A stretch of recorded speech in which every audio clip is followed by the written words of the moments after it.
Getting out, a reality of doing time that nearly every inmate faces. It means leaving the temptations of prison behind and returning to life on the street. No matter what you do for yourself inside, the test comes when you get out here. For 1 year, National Geographic followed the lives of inmates and officers in the state of Ohio. It's a system bent on making inmates better, filled with convicted felons who might already be worse. Get out of my face. This is a year of hard time. The next guy we're gonna go see is a guy by the name of David Mahoney. He was released within the last, I'd say, 6 to 8 months. He did a long term of incarceration. I wanna say approximately 20 years.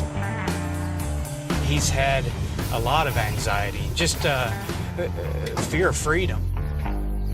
How you doing? All right. Good. Man, it's a mess, man. That's okay. You got it kind of nice down here. It's kind of secluded to yourself. Bathroom in the back. Yeah. Got almost your own little apartment down there. Yeah, basically, yeah. You know? Okay. David Mahoney is just one of Joe Schwarm's caseload. 85 ex-cons, all trying to re-enter society and come to terms with a world they've been away from for years.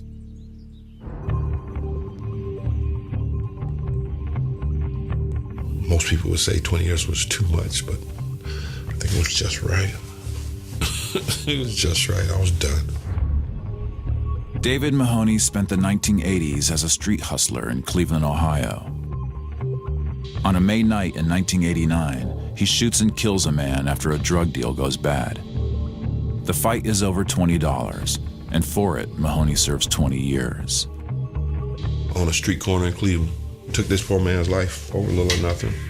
No telling how much damage I'd have done if I had to stay on the street longer. Now Mahoney lives in an affluent Columbus suburb with his sister. A world of relative comfort and normalcy.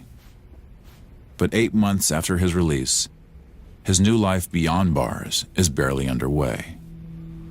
I thought that, the day one I was going to have a good job and I was going to get a nice car and I was going to get a nice woman and everything was going to fall into place. Bang, bang, bang. You want it to so bad. But in the back of your mind, it's not going to be like that. It's what you're expecting is not there.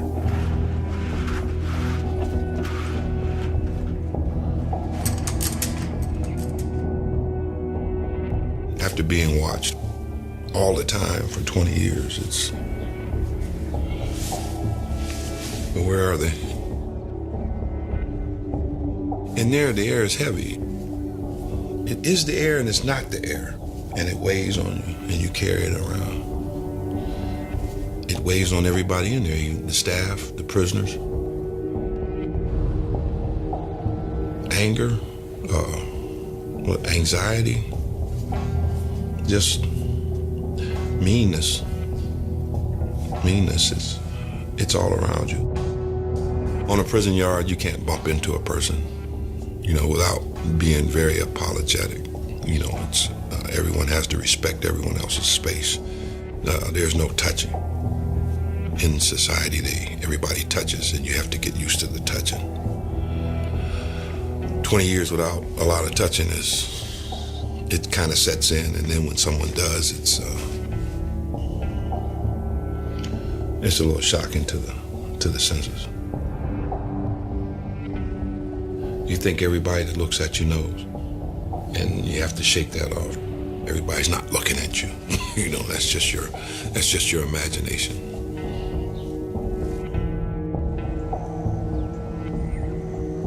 I've been gone for 20 years. That's a lifetime. And no matter how much you talk to your family on the phone or on visits, you still really don't know how much things and people have changed. Getting out and facing the real world. No matter what you do for yourself inside, you're only testing it in a closed environment. The test comes when you get out here, where you can test it in society, If you haven't changed yourself, you're going to fall in with that same crowd and do the same things that got you in before. There's no such thing as free. Not in this society. There's no such thing as free. You're confined by something. Your emotions, love, hate.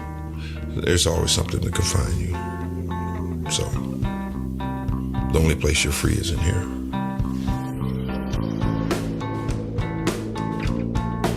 In prison, I knew who and what I had to be. I knew what I had to do. It got easy. It got safe. Sometimes I ask myself, maybe I was better there. Sometimes I do myself. You know what to expect. Here you don't. It hurts to say that.